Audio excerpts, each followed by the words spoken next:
PPT is visible or not? Please confirm. Yes, ma'am. No, Okay. yes, ma'am. Yes, ma'am. Today we are going to start our class with another social problem, issues faced by minorities.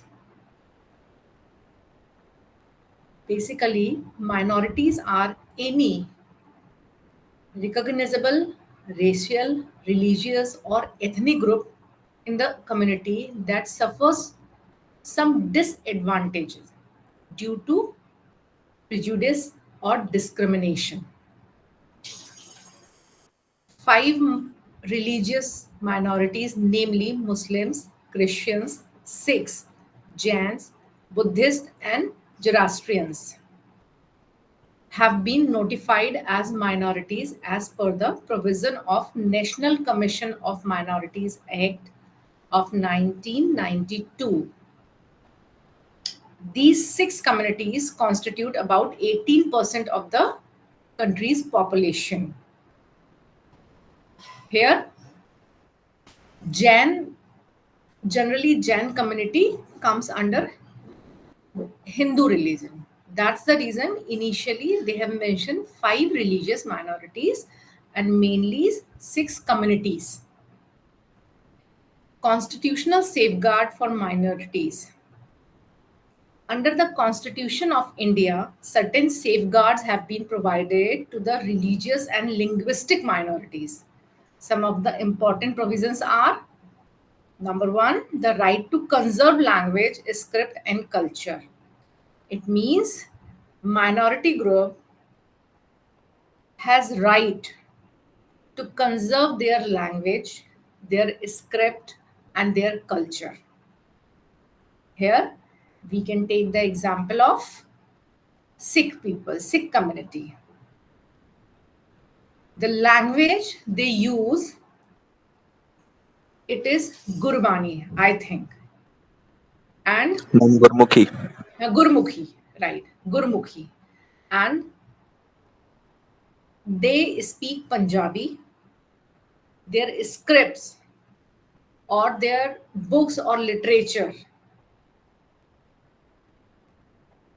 all these books and textbooks are in Gurmukhi scripts, and they have right to conserve their culture also.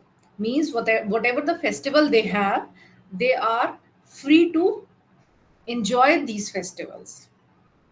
This is a simple example of first point. The right to establish and administer educational institutions. Here, we can take the example of Muslim community. N number of madarsa, their educational institutes are available in the society. So it is their basic right to establish and administer educational institutes where they provide the religious education to the people of their community. Next, presidential direction for recognition of language. It means the president may direct a state to officially recognize a language spoken in its territory. Here again, we can take the example of our state Punjab. In Punjab region, Punjabi is a language, not compulsory for everyone, but still there is a language in which they can do their office work also. For any state government job, it is necessary for the employer to have a certificate or 10th standard examination with the language Punjabi. Means if you have Punjabi language in your 10th class examination, board examination, then you would be eligible for any sort of government job, apart from other eligibility criteria. Next, provide for facilities for instructions through the mother tongue at the primary educational level. It suppose people who are staying in South India or Kerala, their mother tongue is Malayalam. If any educational institute or primary education, uh, any educational institute give instructions in Hindi or English in primary education level, then the students and childrens, they would not be able to get the proper instructions. Why? Because their mother tongue is not Hindi and English, their mother tongue is Malayalam. So it is necessary for them to get instructions in their mother tongue.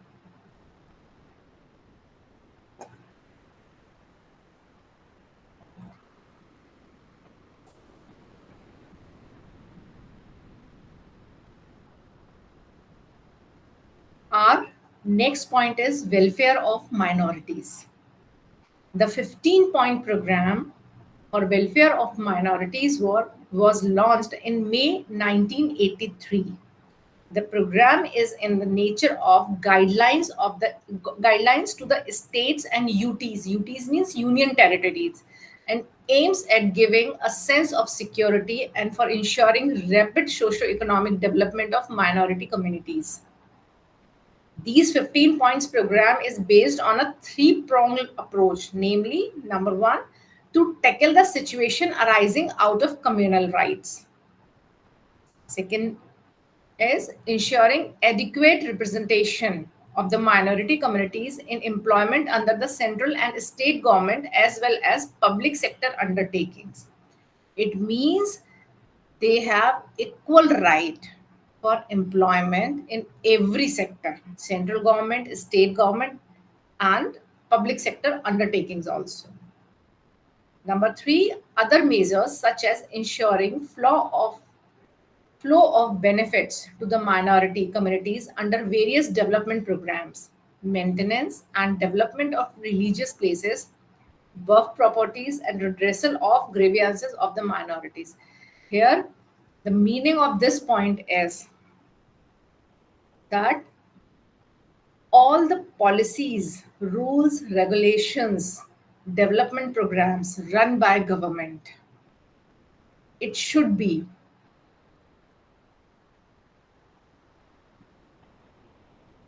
given to minority communities too. Like n number of scholarships are available by the government for minority communities in a different name. Maintenance and development of religious places. It means they have right to develop their religious places like Gurudwara for Sikhs, Masjid for Muslims, church for Christians, and they have different development programs also in educational sector also, in employment sector also.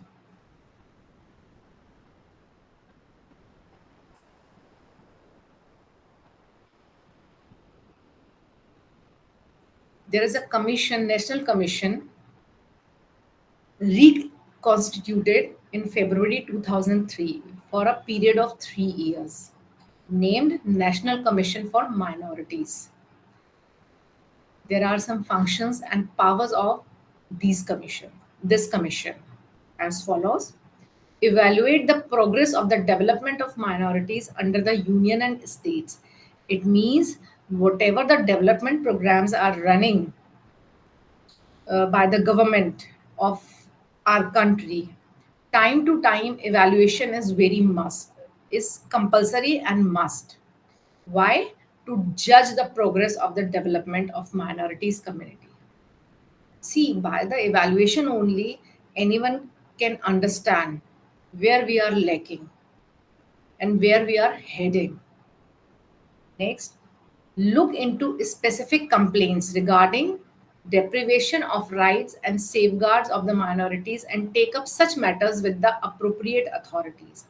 It means if somebody is harming someone or attacking in minorities community people, then definitely these kind of complaints should be taken to the higher level and appropriate action should be taken by the higher authorities. Next, conduct studies, research, and analysis on the issues related to relating to social, economic, and educational development of minorities. Here, it means it is very necessary to see that the development program which are run by government or run by state government are getting their objectives or not, are achieving their objectives or not. For this, it is very important to conduct studies and research and analyze what kind of issues they are facing in the development of socio-economic field and educational development sector also. Like here again, we can take the example of Muslim community in madrasa. Generally, they provide the religious education as well as normal mainstream education also. But it is the responsibilities of government authority to keep an eye on them that they are providing the normal mainstream education or not, and what kind of development program they are running for the betterment for the students. See, just getting religious education is not enough to get an employment in coming future. So they should get some professional and normal formal education also.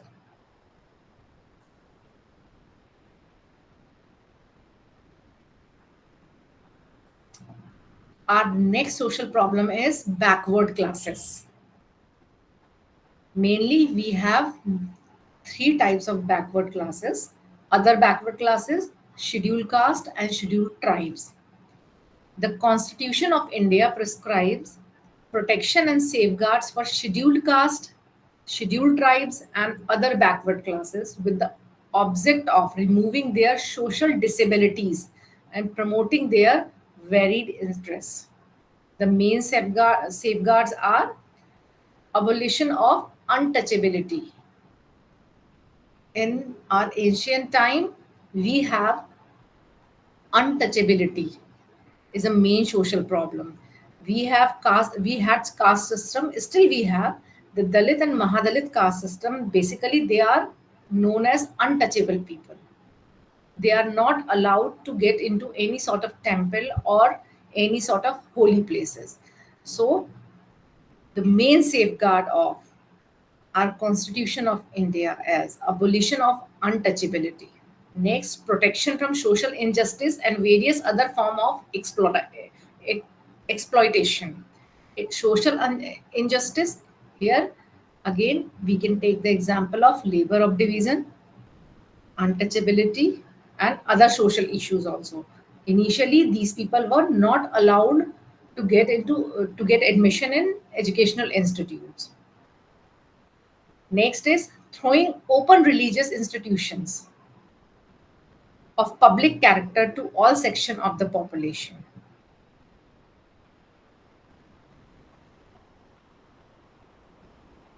As we discussed in first point, untouchable people were not allowed to get into religious institutions. So nowadays they have right to get into these kind of places. Removal of restrictions on access to shops, restaurants, well, tanks, and roads. In old time, they used to live outside the village or far from the village or town, and they did not have access to go to the shops and restaurants. They should not they were not allowed to use drinking water also from wells. Nowadays this practice is not available in our country.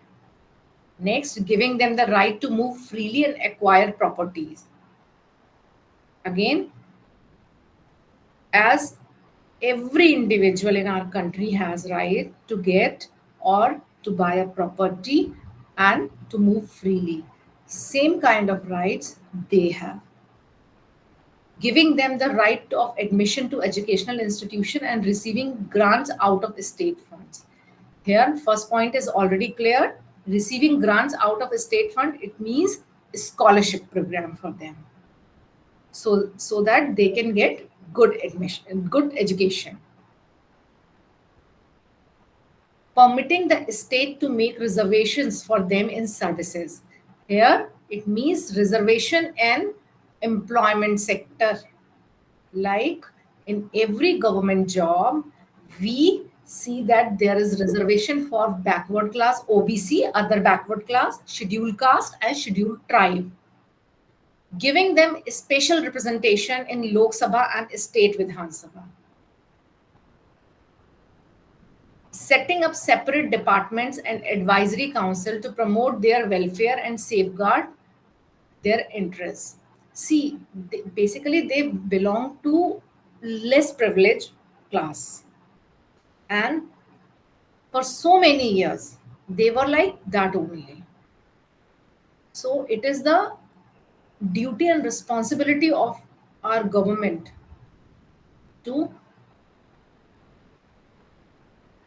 do or to run some programs so that they can come to the mainstream. For that, government government is running so many programs for them, and uh, set up a different department, separate department and advisory council to promote their welfare. Prohibition of forced labor and making a special provision for the administration and control of the scheduled area. Forced labor means the division of labor according to the old time. Next, the machinery of safeguarding the interest of OBCs, SC, STs was created in the form of setting up separate commissions for them.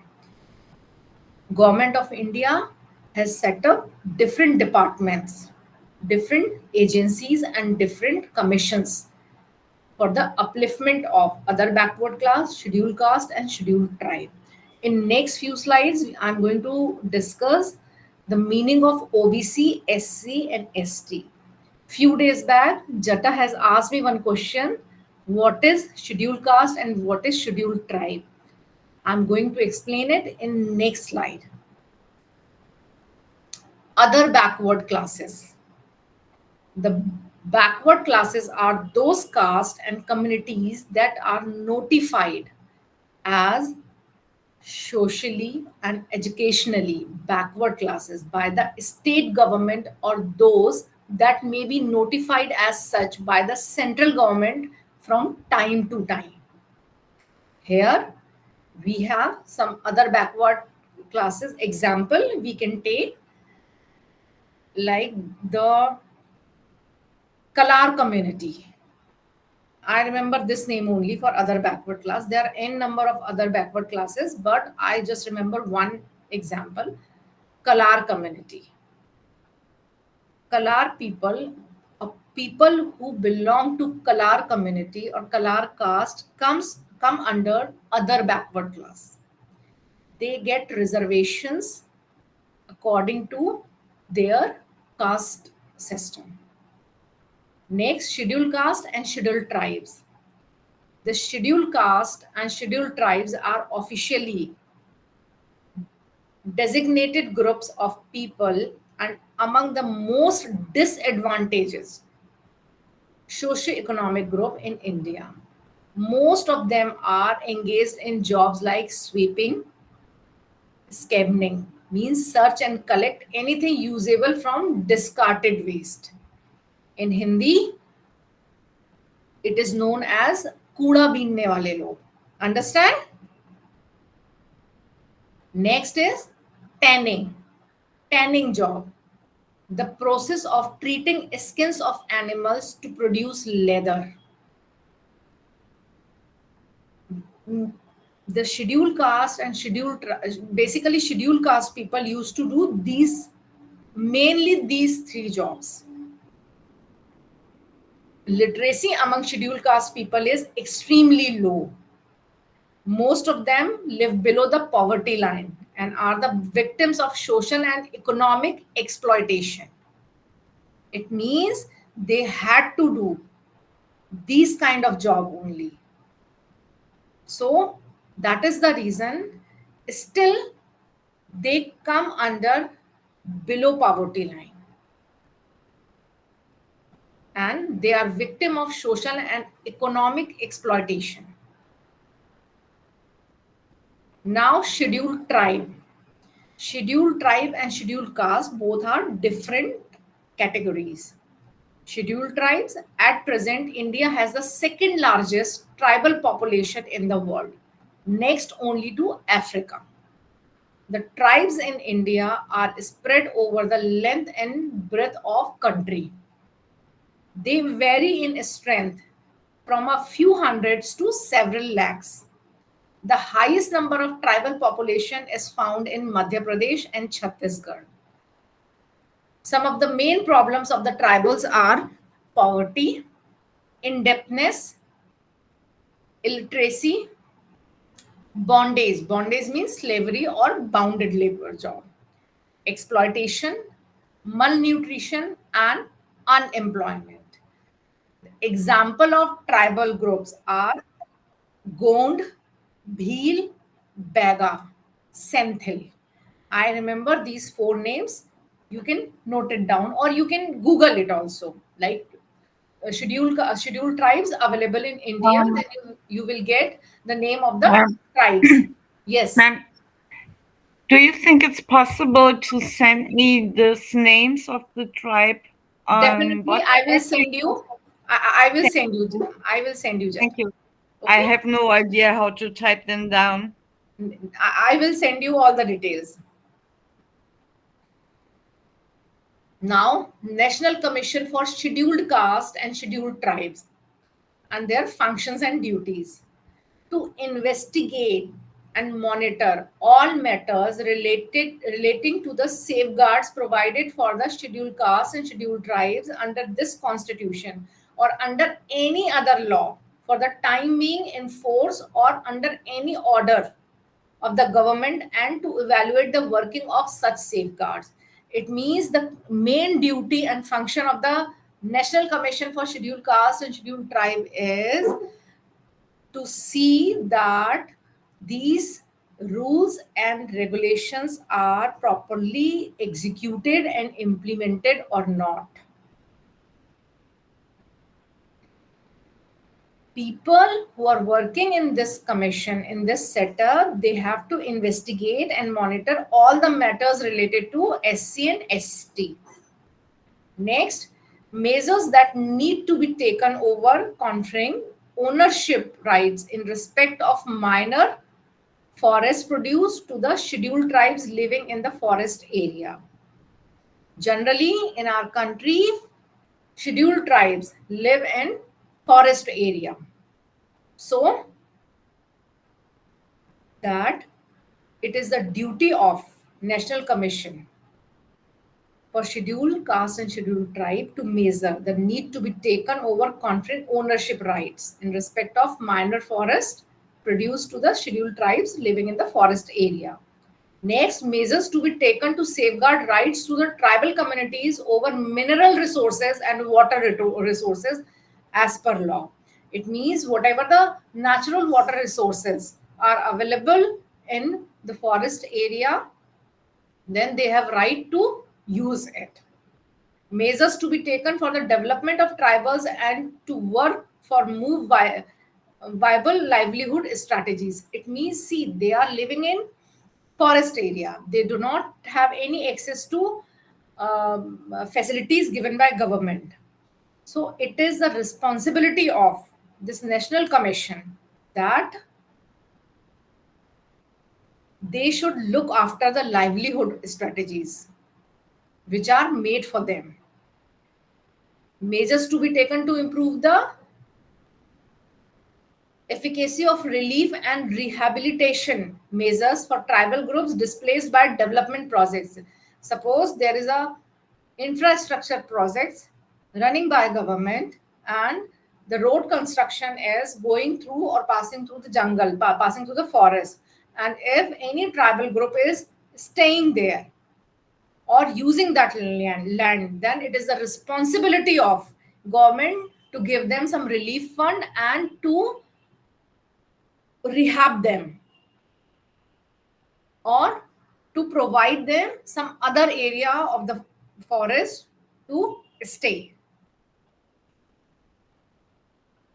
Measures to be taken to prevent alienation of tribal people from land and effectively rehabilitate such people in whose case alienation has already taken place. It means, again, people who are migrating due to the development projects from their place and they are leaving their land. So it is the responsibility of government to look after them. Measures to be taken to get maximum cooperation and involvement of tribal communities for protecting forests and undertaking social afforestation. It means planting trees on an area of land in order to form a forest. This is the activity which is known as afforestation. Means in jungle we have some area where we do not have tree. In forest or in any land near to forest, we do not have green area. So it is the responsibility of government to take or to get maximum cooperation and involvement of tribal communities for protecting forest. Next, to inquire into specific complaints with respect to the deprivation of rights and safeguards of the scheduled caste and scheduled tribes. It means whenever they have any sort of complaint related to their rights and their safety and security, then it is the responsibility of government to take them seriously.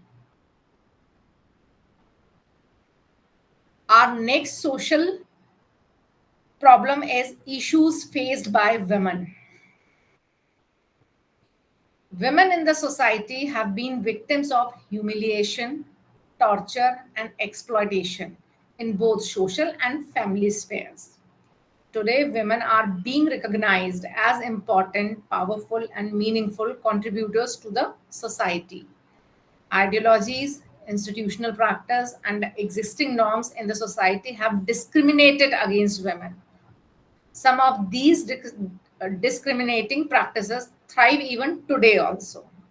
In spite of legislative measures adopted in favor of women in our society after independence, the spread of education and women's gradual economic independence, countless women still continue to be the victim of violence.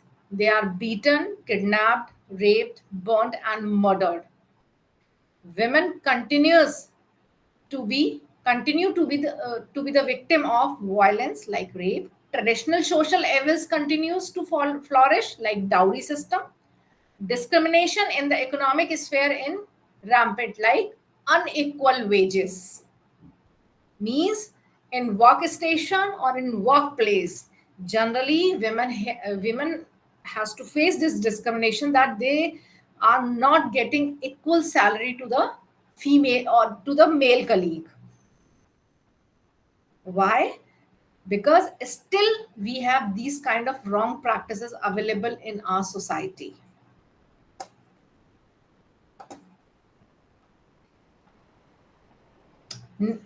National Commission for Women. The National Commission for Women was set up as a statutory body in January 1992 under the National Commission for Women Act 1990 to review the constitutional and legal safeguard for women. Means here what is the legal safeguard and constitutional safeguard? Means whatever the right women have, they have to see, this commission has to see that they are getting these rights and facilities or not. Recommend remedial l- legislative measures like facilitate redressal of grievances. Next, advise the government on all policy matters affecting women. This is the duty and responsibility of National Commission for Women that time to time they should give suggestion that what kind of changes are needed in the society for women. See, this issue faced by women is a very vast topic. Nowadays, women are facing n number of problems. If someone is working, I mean, a working woman, definitely she has to handle both the front, personal also and professional also. National Commission for Women cannot do anything on this. Why? Because this committee or this commission works under the legal setup. But supporting women or supporting any female in personal front and professional front is the responsibility of society. So we can say this social problem is a very vast problem. We cannot get over in a day or two by this. People have to work continuously on these topics, on these issues. Then only women will get proper position in the society. Our next topic is concept of social defense. Social defense is a system which aims not at punishing a fault but at protecting society against criminal act. The intention of social defense is designed to neutralize the offender either by his removal or segregation from the group or by applying remedial or educational method. Basically, this is the meaning of social defense. The concept of social defense covers proactive and preventive social policy which aims at the protection of society by protecting the offender as well. It means when we see or when we say that don't hate the criminal, just hate the crime. This is social defense.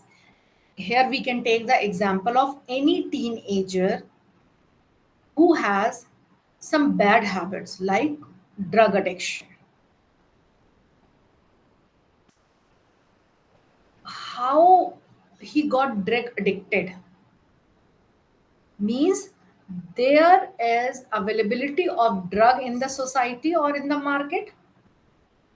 That's the reason he is able to buy it or he is able to get it.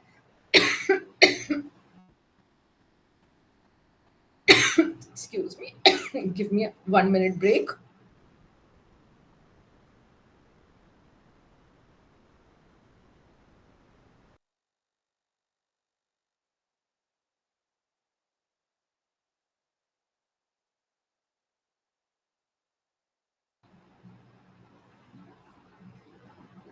I'm sorry, who is the leader or who is running the concept of social defense? Is there someone leading it or take care of this concept?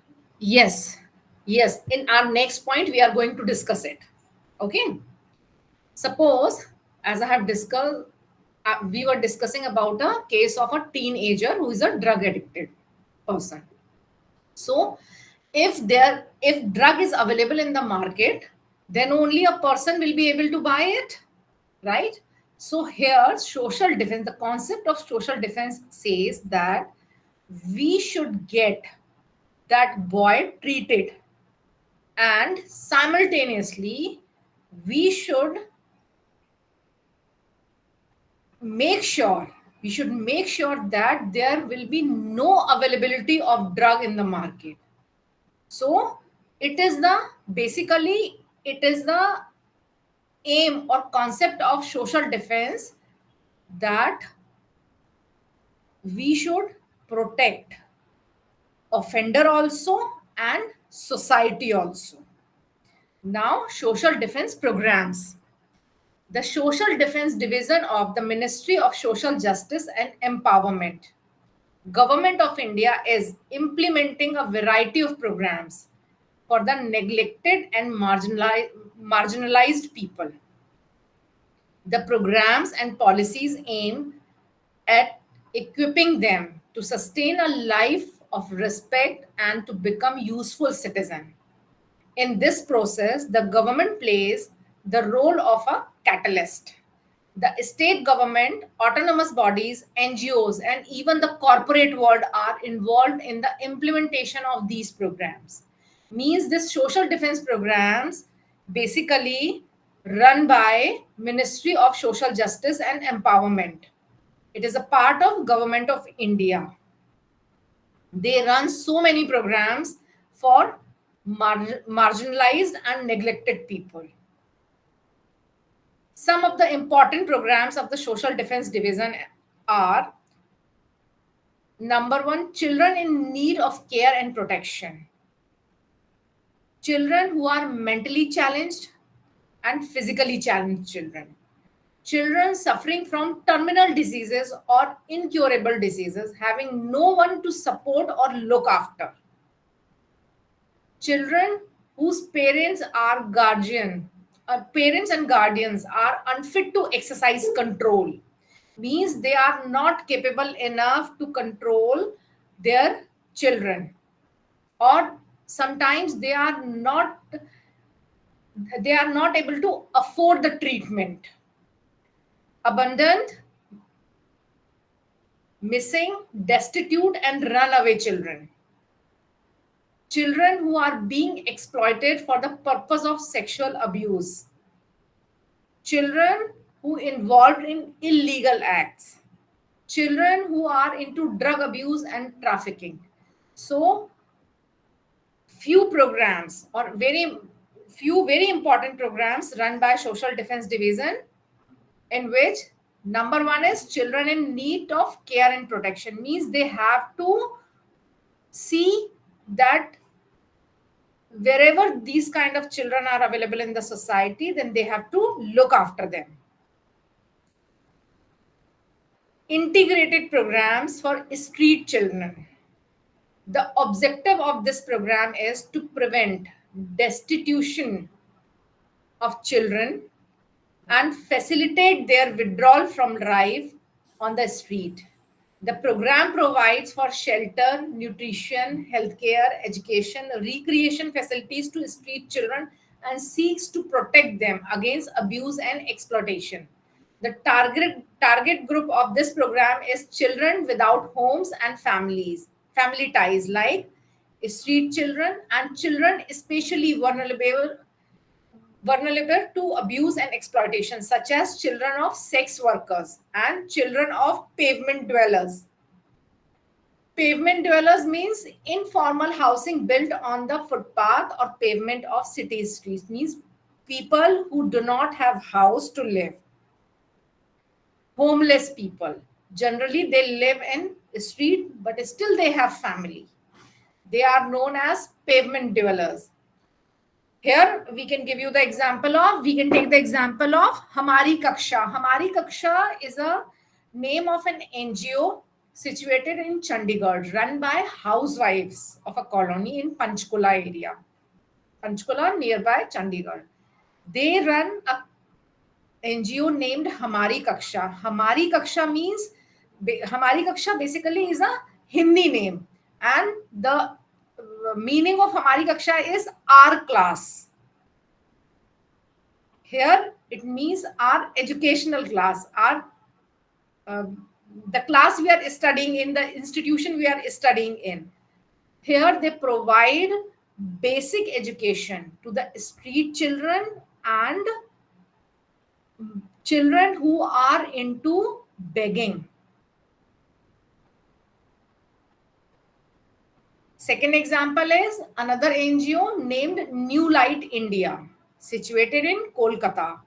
They run educational program and vocational training center for the children of sex workers,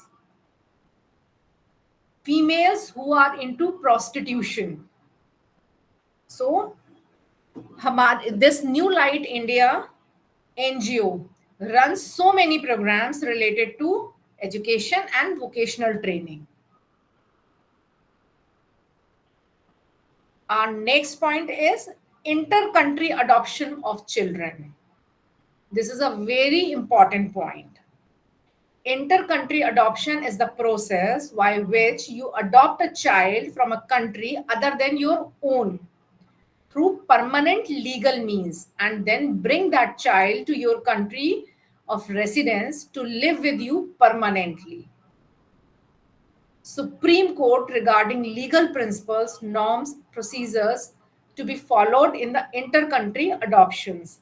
The Central Adoption Resource Agency, known as CARA, was set up in 1990. The ministry has also granted recognition to both Indian and foreign agencies which are engaged in sponsoring Indian children for adoption abroad. 77 agencies in the country have been given recognition, means given license for doing inter-country adoption. In addition, 293 foreign agencies have been enlisted in more than 25 countries to sponsor inter-country adoption of Indian children. There are n number of rules and regulations are there to do inter-country adoption. So many paperwork is required. Now, care for older person. Indian society has been witnessing a definite withering away of joint family system, as a result of which the elders in the family are exposed to emotional neglect and lack of physical and financial support.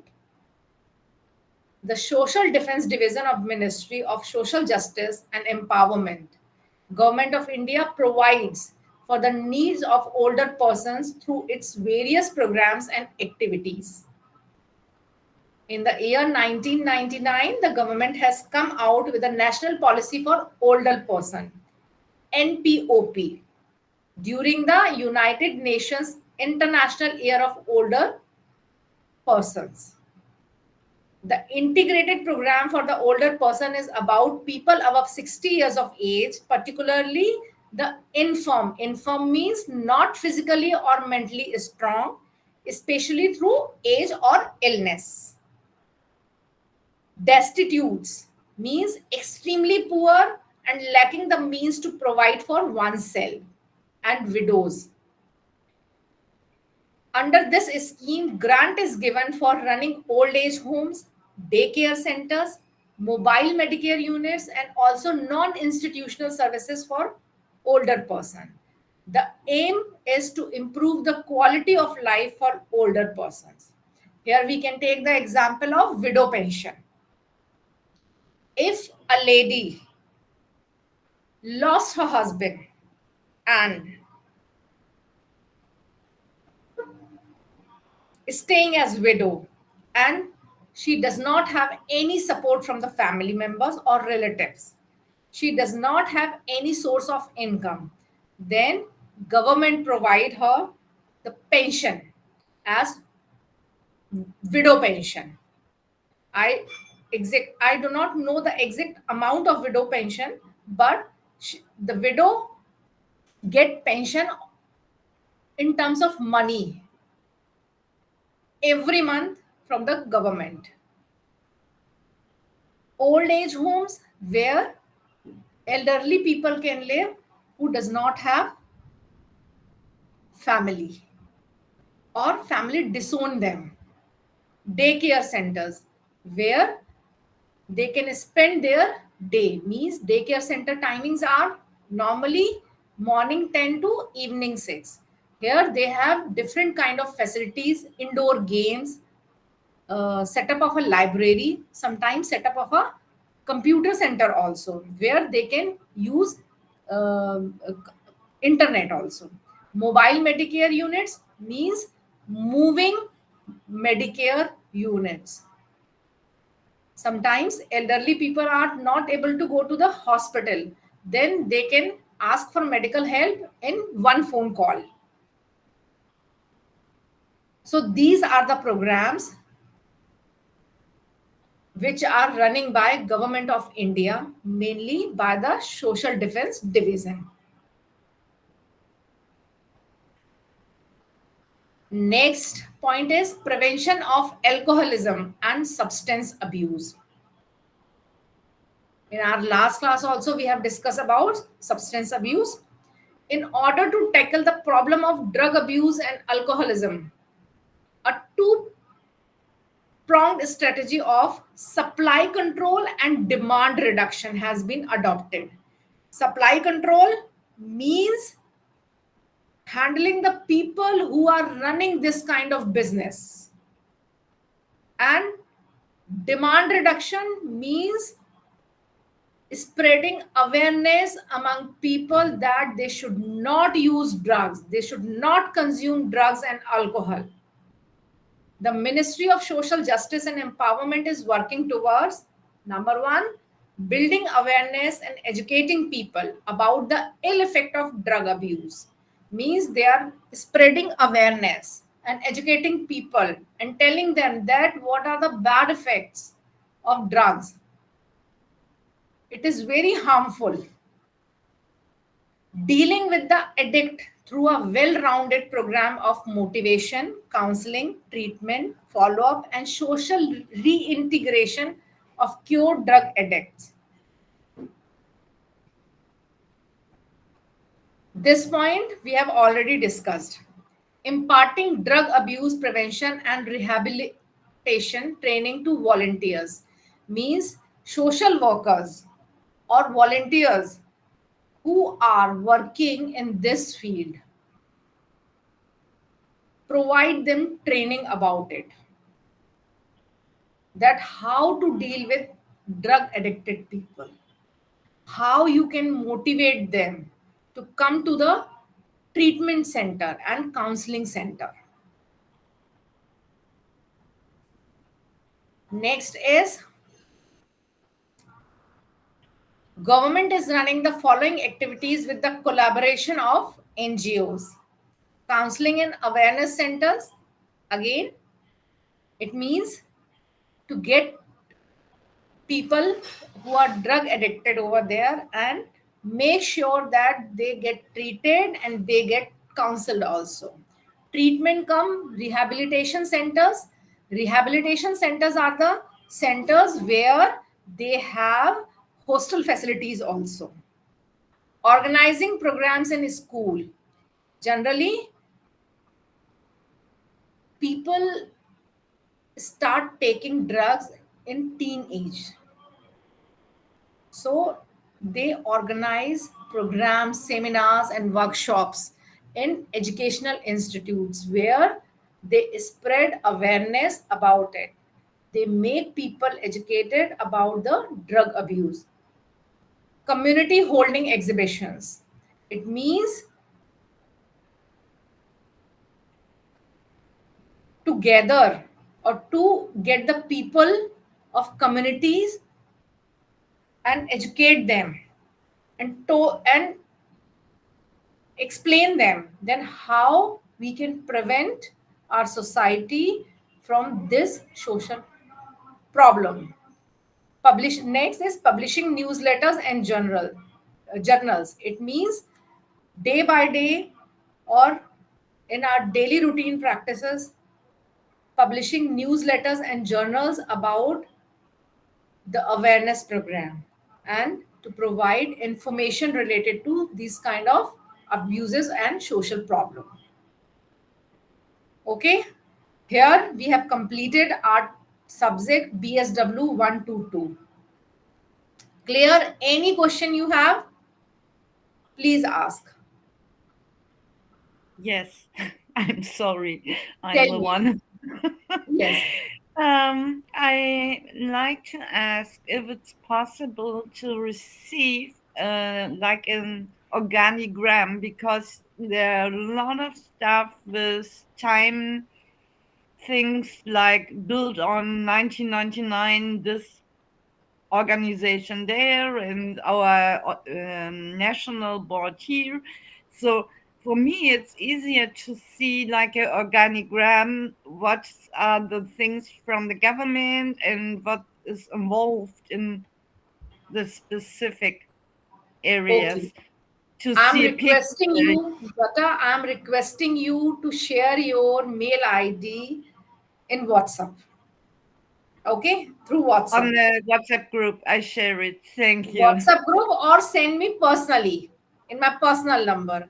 I will I send you all the study material related to these topics. Would it be Okay. okay with you? Yeah. Okay, fine. Yes. Yes. Now, Thank someone has anybody else has any problem or any issue or any question related to these topics? No. No, I'm, ma'am. I'm going to start another subject, BSW 120, 123, 123. Give me 1 minute break, then we'll resume the class. Okay? Yes, ma'am. Yes, ma'am.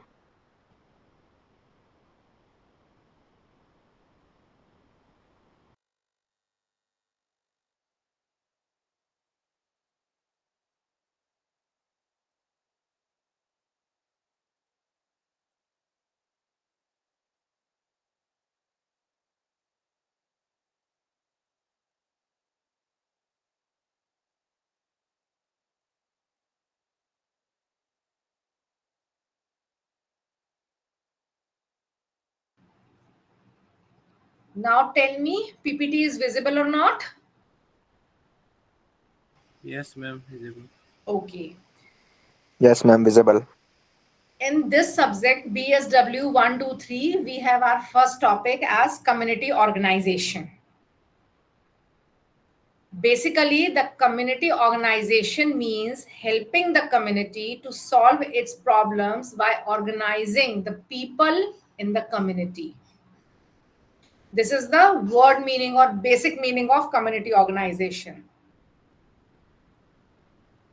In bookish language, we can say a process by which a community identifies its needs or objectives, gives priority to them, develops confidence and will to work at them, finds resources, internal or external, to deal with them, and in doing so, extends and develops cooperative and collaborative attitude and practice in the community is known as community organization. See, if you can memorize this definition, nothing great than that. But if you are not able to memorize, then definitely go to the basic meaning of this terminology.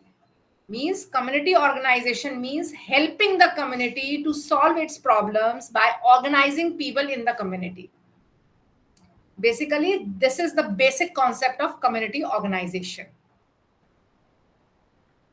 Now, principle of community organization: democracy and social welfare. Why do people do community organization practice? Just for social welfare or benefit of the society. Next, community roots for community programs. Again, organizing people for community development. Citizen understanding, support and participation and professional services. Next, cooperation means getting cooperation from each and every person from the society or people who are working in particular group. Social welfare programs, adequacy, distribution and organization of social welfare services. Means to make sure that the social welfare services which are provided by the government is available for each and everybody. And next, prevention. Here, prevention from social problems.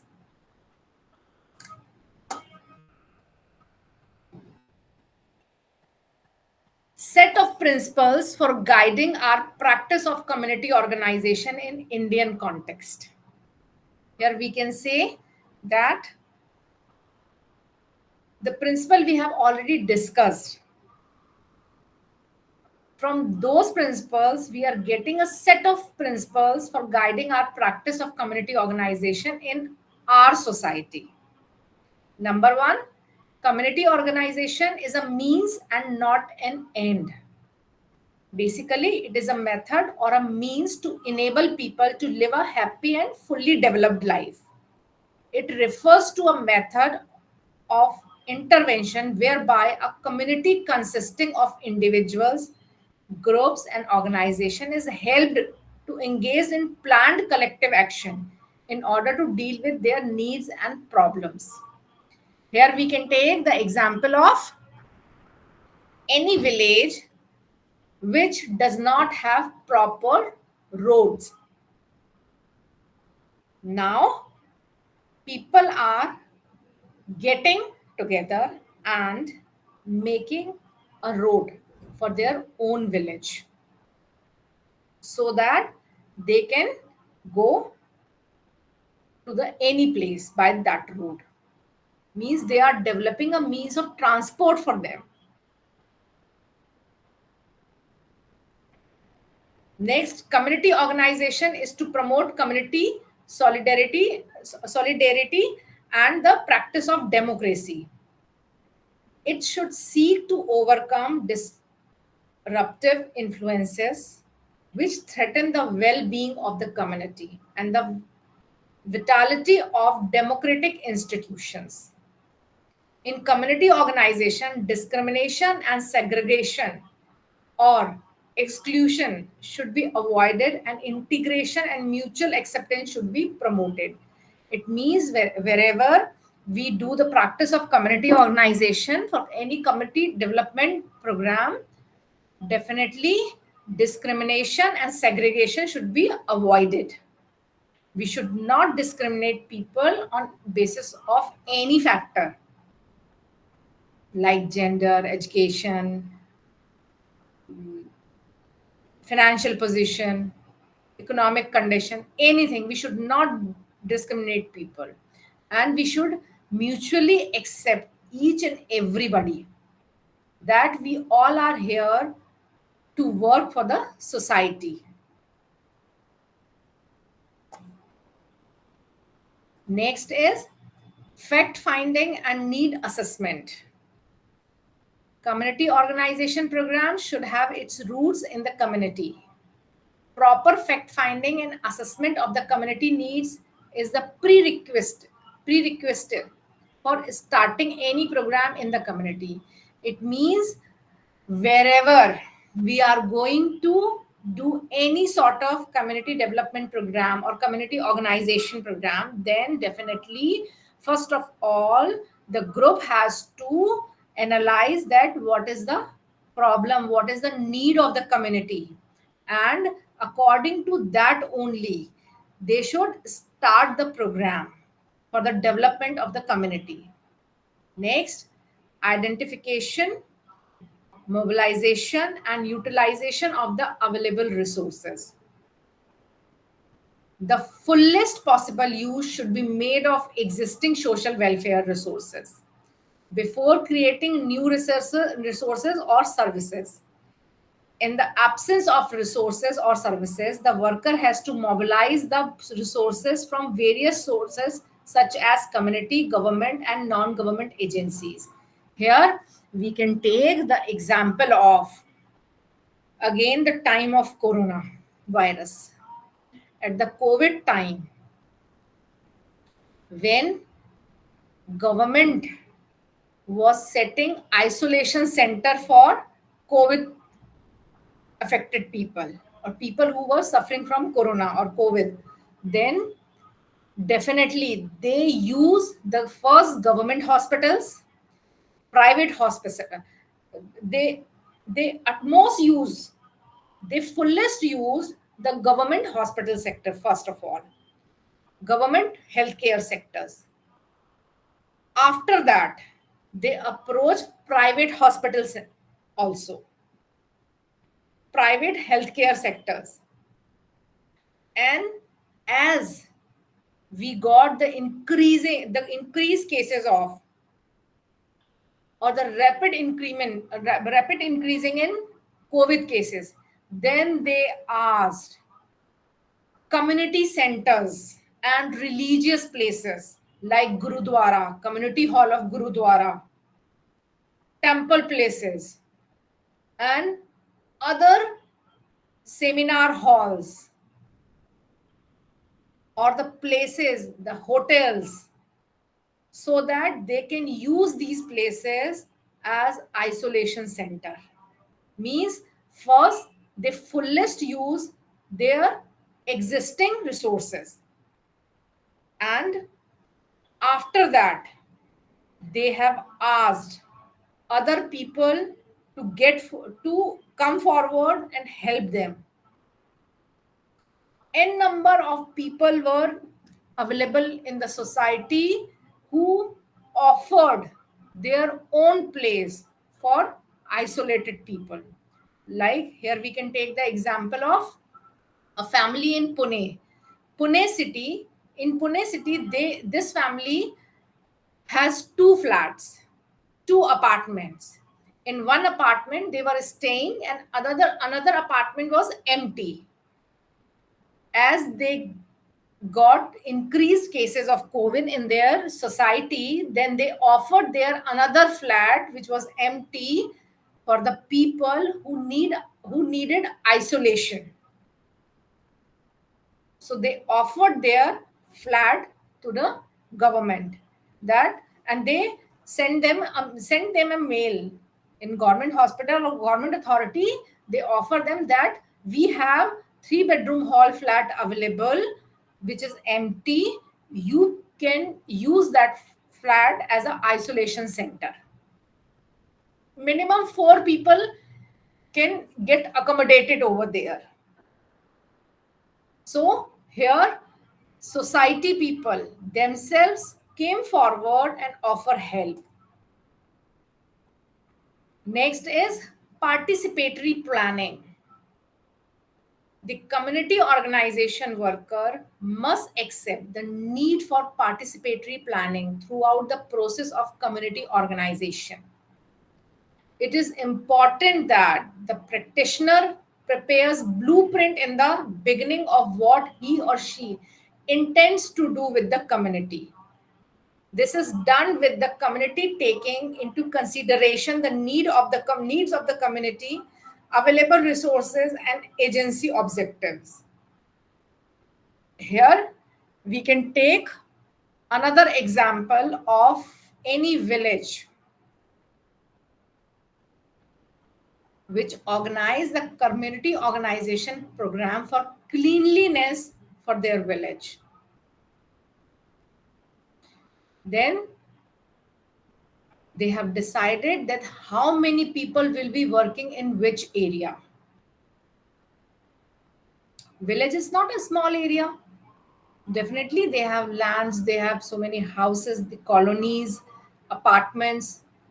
Then they should prepare a blueprint, means a plan for beginning of, in the beginning of what they want to do.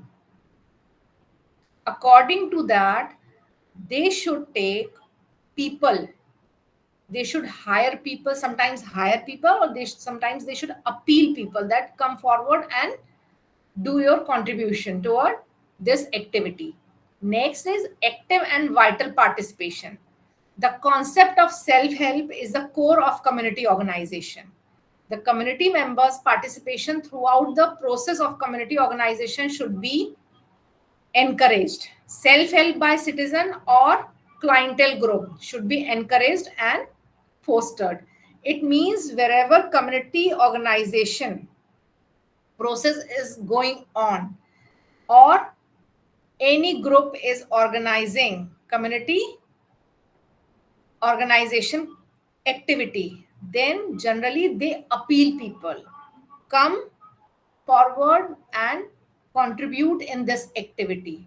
Here the concept of self help is a core of community organization. It means people come forward by their own choice.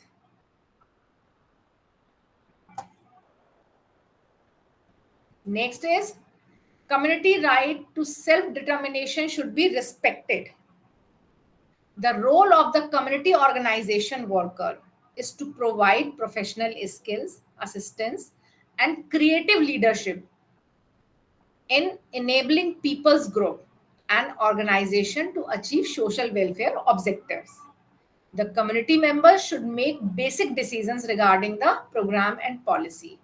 It means community organization practice run by a group of people from the same community or from the society, and they have mutual understanding of taking decisions regarding programs and policies. They should make their basic guidelines for the upcoming program or the program they are going to execute. Voluntary cooperation. Community organization must be based upon mutual understanding, voluntary acceptance, and mutual agreement. It means nobody is in higher position, nobody is in lower position. Everybody is working in same pace, and they must have mutual understanding and acceptance about each other. The next point is the spirit of cooperation rather than competition and the practice of coordination of effort. It means the community organization practice has proved that the most effective advances are made through cooperative effort where the people are working in cooperation of each other. There should not be personal competition between the members that I will be doing this job, you will be doing this job. No, there should be a division of work, but they should cooperate with each other. They should understand each other feelings, and they should respect each other work also.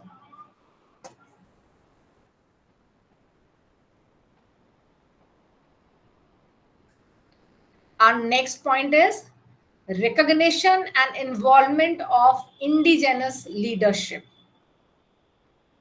Community organization, as it has been described, requires the participation of the people belonging to the community. Everyone in the community cannot be involved in face to face contact with all others in the community. So it is important to identify and recognize the leaders, both formal and informal, accepted by various groups and subgroups in the community. Here again, we can take the example of cleanliness drive of a beach in Mumbai city. People got together and gathered together and decided that their next program or their next practice of community organization will be the cleanliness of particular beach. Beach is not a small area. Now they have to see so many things. Now which group, suppose there are hundreds of people, then which group is working in which area of beach, and what kind of work or job they will be doing. First they have to decide that, and if there is a group of 15 people who are working in the area where they get garbage in beach area, then there should be a leader, either both formal and informal. Like we have group of 15 people, then definitely by mutual understanding they say our team leader would be this one, this person would be our team leader. We will be working according to his guidance, or we will be working under his leadership. So in various groups and subgroups, this is very important that they should have leaders who can guide them, who can be able to provide them instructions. Next, limited use of authority or compulsion. Invoking the application of authority or compulsion may sometimes be necessary in community organization, but it should be used as little as possible, for as short a time as possible, and only as a last resort.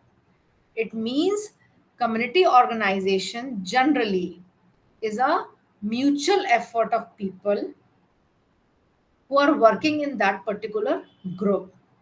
So authority and compulsion, these kind of activities should be avoided. Wherever it is necessary, should be executed, but when it does not need of authority or authoritative people or compulsion of any job, then it should be avoided.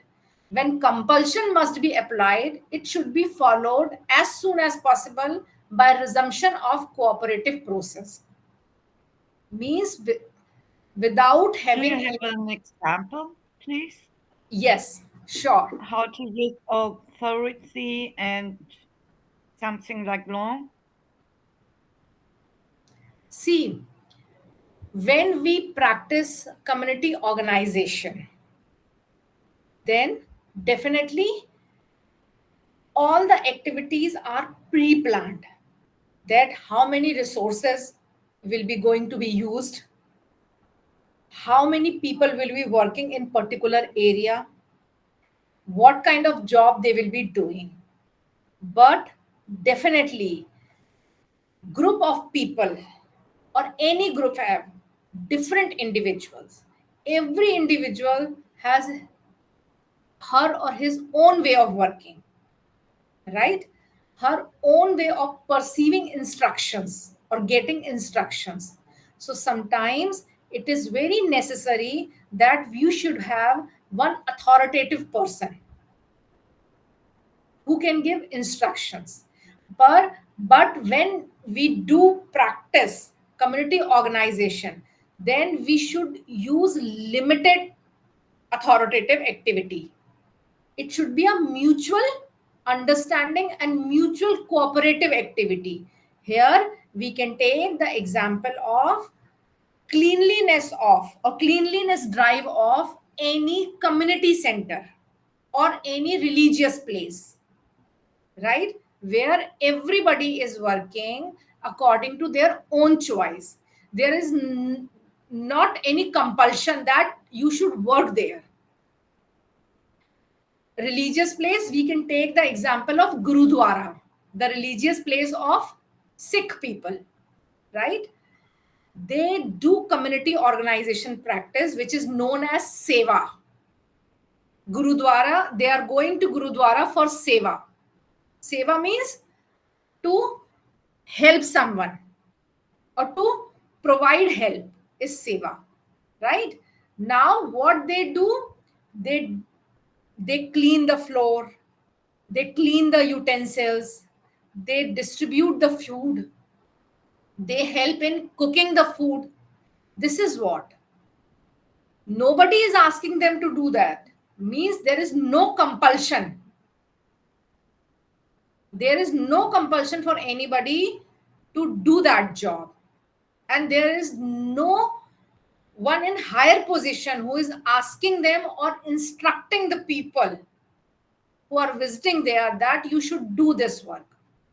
If there is necessity, it's like after completion of any religious festival, if the place is dirty or becomes dirty, then definitely the head of the religious group will ask people, then please come forward and help us to clean this place. Here, the higher person, the person who is instructing them, is in higher position or authoritative position, but he is giving instructions for a very short period of time. Understand? Yes, of course. Yes, Thank you ma'am. very much. Okay. Thank you. Next point is the dynamic and flexible nature of programs and services. See, in society, we face so many problems in our day to day activity. Social welfare agencies and programs must be responsive to the changing conditions, problems, and needs of community life. Community constantly changes, and thus the needs and problems also keep changing. Therefore, it is necessary that the programs and services are flexible enough. Here, we can take the example of any natural disasters time, like at the time of flood all over the year, 12 months, 30 days, or 12 months, 7 days, 24 hours, we do not face the problem of flood, right? Same the case with droughts. All the time, in all the seasons, we do not face these kind of problems. Sometimes any spread of any infectious disease like dengue, malaria, chickenpox, all over the year we do not face these problems. These problems we face according to the season, according to the occurring of issues. Then the welfare agencies and programs must be responsive to the changing condition. It means the agencies who are working in the field of social welfare and social welfare programs, they should be ready and responsive for each and every situation. In flood time, we find that people who are staying in areas near to river or near to lake, they are asked to vacate that area. Where they will go? That time, social welfare agencies asked so many, asked for help, for like ask gurudwaras that please provide place or provide shelter to the victim of flood. Ask masjid or higher authority of masjid or temple that please provide some space or provide some place so that the victim of flood can be stay there for some time. They are not going to stay there forever. They will be there for a very short span of time, right? Same the case with healthcare sector or healthcare agencies which are working in the field of social welfare.